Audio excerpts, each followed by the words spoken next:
So guys म अहिले नेपाल आइपुगेको छु र तपाईहरुले यहाँको दृश्यहरु देख्न सक्नुहुन्छ। अहिले म दाङ सिसन्यामा चाहिँ छु र यहाँको केही नजाराहरु चाहिँ तपाईहरुले देख्न सक्नुहुन्छ। माथितिर लेखहरु देखिएको छ र यो दोले खोला, यसलाई चाहिँ दोले खोला भन्छ सायद। र यहाँ चाहिँ बच्चाहरु खेलिरहेका छन्। यतापटि चाहिँ तपाईहरुको गाउँ छ और खेतीपाती गर्ने खेतहरु चाहिँ यतातिर रहेका छन्। र चाहिँ कहाँबाट आएको? पढेर? ल ल ठिकै छ।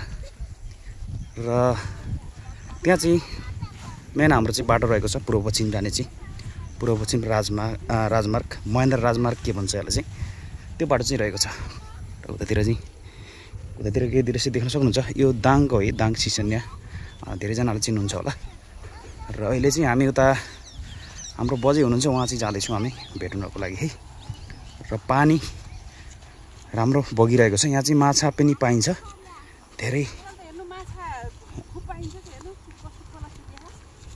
माछा कहाँ रहन दिन्छन् र? माछा रहनै दिँदैनन्। यतातिर पोखरीहरू रहेका छन्। केले मार्ने? यता चाहिँ मेरो श्रीमती र मेरो छोरो चाहिँ जाँदैछन् यिनीहरू चाहिँ अगाडिपट्टि। र त्यहाँ चाहिँ बाटो चाहिँ देख्न सक्नुहुन्छ। गाडी पूर्व पश्चिम जाने गाडीहरू त्यहाँबाट चाहिँ हिँडिरहेको हुन्छ हैन। जता पनि यता महेन्द्रनगरबाट आउने बाटो यताबाट, र उता चाहिँ तपाईको उता काठमाडौँतिर आउने बाटो चाहिँ त्यो हो है। मेन बाटो चाहिँ त्यही हो। त्यही बाटो हामी प्युठानतिर पनि जान्छौँ हैन। प्युठान मेन घर चाहिँ मेरो प्युठान हो। म अहिले चाहिँ सिसन्या चाहिँ मेरो ससुराल परेको हुनाले चाहिँ मेरो छोरो चाहिँ यहीँ पढिरहेको छ। सो कारण चाहिँ हामी यहाँ छौँ 2-3 दिनको लागि।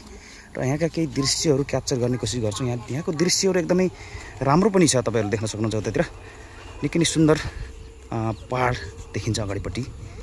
र उतातिर चाहिँ हाम्रो प्युठान उतापट्टि चाहिँ पर्छ हाम्रो प्युठान चाहिँ। र यता खेती पनि राम्रो भइरहेको छ। यता हाम्रो प्युठानतिर चाहिँ मकैहरू अहिले भर्खर साना छन् होला। यतातिर चाहिँ पाकिसकेको छ मकैहरू। र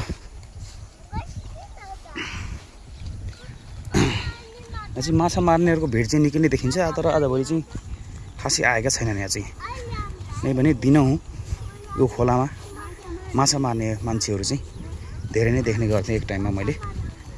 र यस्तो मस्त मौसम भइसकेको छ यहाँ चाहिँ। हावापानी एकदम हैन, एकदमै शीतल छ। र यता चाहिँ कसले घर बनाएछ नि त यहाँ? यहाँ पहिला चाहिँ खोलाको डर हुन्थ्यो। खोला चाहिँ अहिले निकै चाहिँ गहिरो भएको छ, त्यति डर चाहिँ छैन अहिले चाहिँ। पोहोर परार आउँदाखेरि खोला चाहिँ माथि थियो। अहिले खोला चाहिँ तपाईहरु के भएछ नि बढ्यो होला, अनि बढ्दाखेरि तपाईहरुको अरु गहिराइमै पुग्न गएछ। र यतापट्टि चाहिँ कसले घर बनाउनु भएछ यतिर। सो यहाँको दृश्यहरू तपाईहरुले देख्न सक्नुहुन्छ। So thank you so much for watch.